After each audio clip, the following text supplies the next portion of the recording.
Yang pertama kita lakukan adalah install package. Ada ISLR, MASS, REPR, ggplot2, ROCR. Yang kedua kita lakukan adalah memakai library yang sudah diinstal package-nya. Yang ketiga, head button. Fungsi head digunakan untuk mengambil baris teratas. Nah, yang diambil barisnya itu dari data frame yang bernama button pada RStudio. Yang keempat, ada summary button yang berguna untuk memberikan ringkasan statistik deskriptif dari dataset yang sudah dipanggil, yaitu. Yang kelima, pada codingan ini berfungsi untuk membuat vektor crime rate yang berisi 0 dan 1 berdasarkan kondisi yang diberikan, kemudian menambahkan vektor ke dalam data frame yang sudah diambil. Yang keenam, ada ggplot df isx sama dengan crime underscore rate y sama dengan zn, color sama dengan crime underscore red plus gom underscore box plot plus dam underscore classic plus labs title zone residential plots versus crime underscore red. Pada codingan ini membuat box plot untuk menunjukkan distribusi variabel zone residential plots untuk setiap nilai crime underscore red dalam dataset df dengan warna yang berbeda.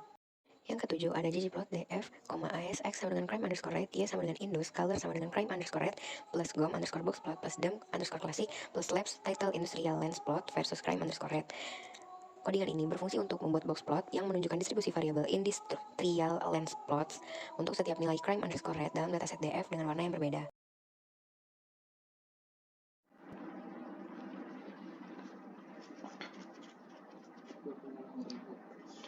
Nah, pada blok 8 ini kita dapat melihat box plot perbandingan antara banyaknya ruangan dalam setiap rumah dengan tingkat kriminalitas. Dengan Y adalah jumlah ruangan di setiap rumah dan sumbu X adalah tingkat kriminalitas. Dapat kita lihat juga bahwa semakin banyak jumlah ruangan setiap rumah, maka kejadian kriminalitas tidak ada. Nah, kita lanjut ke blok 9.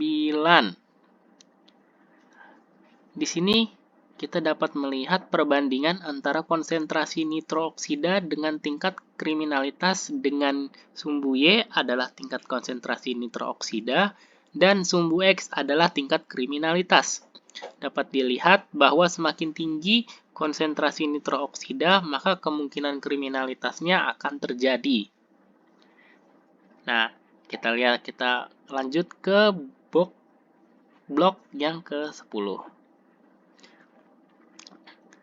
Nah, di box plot yang di blok yang ke-10 ini ada box plot yang menunjukkan perbandingan antara umur dengan tingkat kriminalitas dengan sumbu Y adalah umur dan sumbu X adalah tingkat kriminalitas. Dapat dilihat bahwa semakin tinggi umur maka kemungkinan terjadinya kriminalitas akan ada. Nah, kita lanjut ke blok yang ke-11. Di sini kita dapat melihat perbandingan antara jarak ke pusat pekerjaan dengan tingkat kriminalitas dengan Y adalah jarak ke pusat pekerjaan dan sumbu X adalah tingkat kriminalitas. Dapat dilihat bahwa semakin jauh jarak ke pusat pekerjaan maka tingkat kriminalitas tidak ada. Nah, lanjut ke blok yang ke-12. Di sini kita dapat melihat perbandingan box plot antara akses ke jalan raya dengan tingkat kriminalitas dengan sumbu Y adalah akses ke jalan raya dan sumbu X adalah tingkat kriminalitas. Dapat dilihat bahwa semakin besar akses ke jalan raya maka akan semakin banyak pula tingkat kriminalitasnya. Oke, selanjutnya di sini kita menggunakan fungsi dari ggplot. Nah, fungsi ini tuh kita ingin menampilkan visualisasi yang berbentuk box plot. Nah, yang dimana di bagian sumbu X itu crime rate. Jadi sumbu horizontalnya di pada box plot itu menunjukkan nilai-nilai dari variabel crime rate. Nah, yang nilainya itu bisa dilihat di sini ya. Ada 0 sama 1.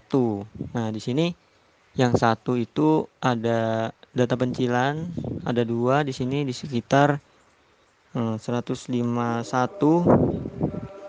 dan 123. Nah, sekitar di situ ada data pencilan. Nah, di sini juga crime rate yang 0 itu ada data pencilan di 12,5. Oke, di selanjutnya di sini kita menggunakan library yang sama, menggunakan library ggplot. Nah, di sini bedanya yaitu di sumbu y-nya. Nah, di sumbu x-nya tetap sama, kita menggunakan crime rate, nilai kejahatan. Nah, y-nya itu sekarang adalah black. Nah, black di sini dia menentukan seseorang yang berkulit hitam. Nah, variabel black. Kita bisa melihat bagaimana proporsi penduduk kulit hitam dari perubahan seiring tingkat kejahatannya. Nah, bisa dilihat di sini terdapat banyak sekali data pencilan gitu. Jadi kecil banget ininya distribusinya. Sedangkan pencilan itu sangat banyak gitu. Dari yang 0 juga ada pencilan yang jauh banget.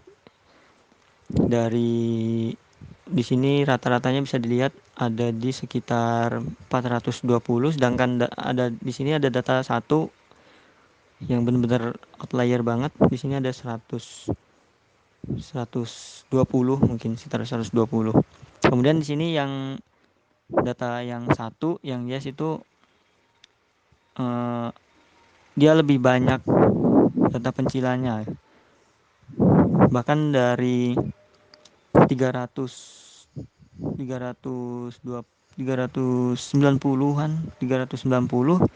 sampai di 0 itu datanya nggak ngumpul gitu. Jadi banyak banget data pencilannya di crime rate dan black, jadi distribusi proporsi nilai blacknya. Oke, selanjutnya masih sama, kita menampilkan suatu visualisasi dari library box ggplot. Kita menampilkan visualisasi box plot yang dimana di sini sumbu x-nya tetap crime rate, kemudian di sini sumbu y-nya itu istat. Nah, istat ini menunjukkan persentase pendapatan rendah berubah seiring dengan perubahan tingkat kejahatan. Nah, di sini bisa dilihat dia itu menunjukkan distribusi persentase pendapatan rendah. Garis tengah pada setiap box. Nah, dia itu mewakili median dari distribusinya. Nah, di sini bisa dilihat dari visualisasinya terdapat juga beberapa outlier gitu. Nah, di sini outliernya outlier atas. Jadi yang crime rate yang 0 itu outliernya dari 22 kemudian ke atas. Nah, itu udah ada outlier. Nah, sedangkan yang satu outliernya sedikit. Nah, di sini cuma ada 2 di sekitar nilai 40-an ke atas lah. Nah, selanjutnya masih sama, kita menampilkan visualisasi menggunakan boxplot dengan sumbu x-nya crime rate, kemudian di sini sumbu y-nya medv. Nah, medv ini tuh dia menunjukkan jumlah rumah yang ditempati yang ada pemiliknya gitu. Nah, di sini jadi boxplot ini tuh nunjukin bahwa distribusi jumlah rumah yang ditempati oleh pemiliknya, berarti jumlah orang yang ada pemiliknya. Nah, bisa dilihat sini dari visualisasi ini, dari crime rate yang 0 yang nggak ada kejahatan itu medianya, jadi distribusinya itu rentangnya itu dari 20 sampai 30 ke bawah, 29. Nah, itu untuk yang tidak ada kejahatan. Nah, di sini ada outlier bawah di sekitar berapa ini? 9. Kemudian outlier atasnya itu mulai dari 41 ke atas sampai di 50. Kemudian yang crime rate-nya 1 itu outlier bawah tidak ada. Nah, di sini di medianya itu di sekitar 18 atau 19 gitu. Untuk yang ada kejahatannya cukup lebih rendah dibandingkan dengan yang tidak ada kejahatannya. Kemudian di sini terdapat lumayan banyak outlier mulai dari 38 sampai ke 50. Nah, selanjutnya di sini masih sama seperti sebelumnya, kita menggunakan library ggplot untuk menampilkan visualisasi box plot, yang dimana di sini sumbu X-nya itu masih tetap yaitu crime rate, dan di sini sumbu Y-nya itu tax. Nah, dimana tax ini tuh menampilkan tarif pajak properti. Nah, jadi si box plot ini itu menunjukkan distribusi tarif pajak properti dari seiring berjalannya tingkat kejahatan ya. Nah, di sini yang pertama itu yang 0. Nah, itu menandakan tidak ada kejahatannya. Jadi tarif pajaknya itu rata-ratanya itu ada di 29, medianya itu ada di 29, distribusinya itu dari sekitar 25 sampai 350. 250 sampai 350. Nah, di sini ada outlier atas. Nah, di sini sampai 700 nih data pencilan. Kemudian yang satu ini distribusinya rentangnya sangat luas. Jadi dari sekitar 300 sampai ke 650. Nah, ini tentang distribusinya yang ada kejahatan tarif eh, tarif penuhnya gitu. Tarif pajak properti penuh itu di rentang 300 sampai 650. Dan di sini tidak ada data pencilannya.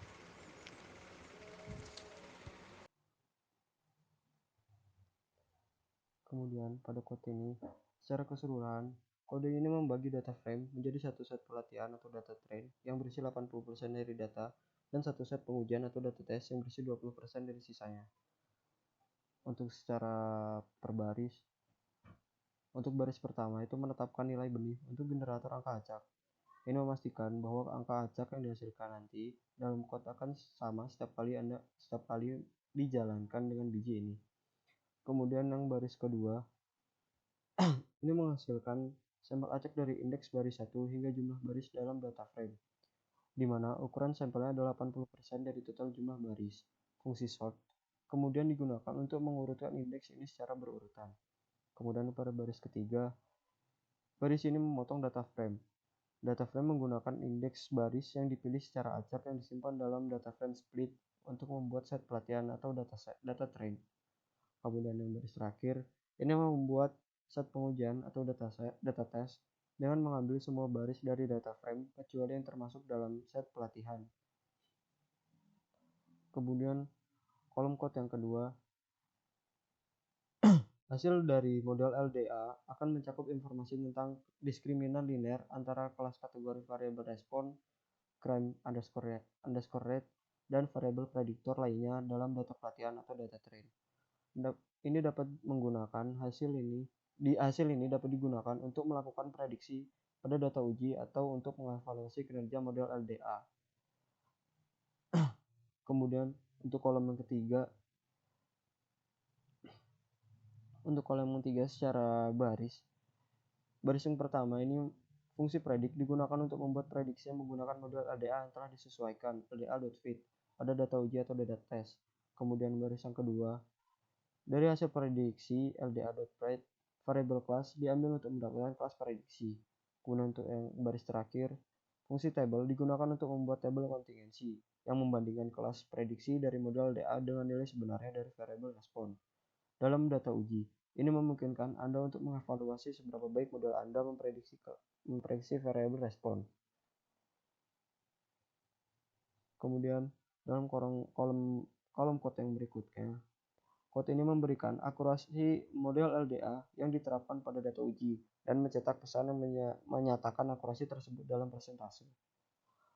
Untuk Untuk baris yang pertama, code ini menghitung akurasi model LDA dengan membandingkan kelas prediksi LDA.class dengan nilai sebenarnya dari variabel respon dalam data uji atau data tes. Kemudian main menghitung proporsi prediksi yang benar, dan round digunakan untuk membulatkan nilai akurasi kedua digit desimal. Kemudian untuk baris yang kedua, di baris ini mencetak pesan yang mencantumkan akurasi model LDA dengan menyisipkan nilai akurasi .LDA ke dalam pesan menggunakan fungsi paste. Ini mencetak pesan yang memberitahu kita tentang akurasi model LDA dalam persentase. Kemudian dalam kolom code yang terakhir, ini mencetak pesan yang mencantumkan tingkat kesalahan uji dari model LDA. 100 dikurang akurasi .LDA. Menghitung tingkat kesalahan dengan mengurangi nilai akurasi dari 100%. Kemudian kita menggunakan paste untuk menyisipkan nilai tersebut ke dalam pesan. Ini mencetak pesan yang memberitahu kita tentang tingkat kesalahan uji model LDA dalam persentase. Jadi, kode ini memberikan dan mencetak tingkat kesalahan uji dari model LDA dalam persentase. Sekian, terima kasih.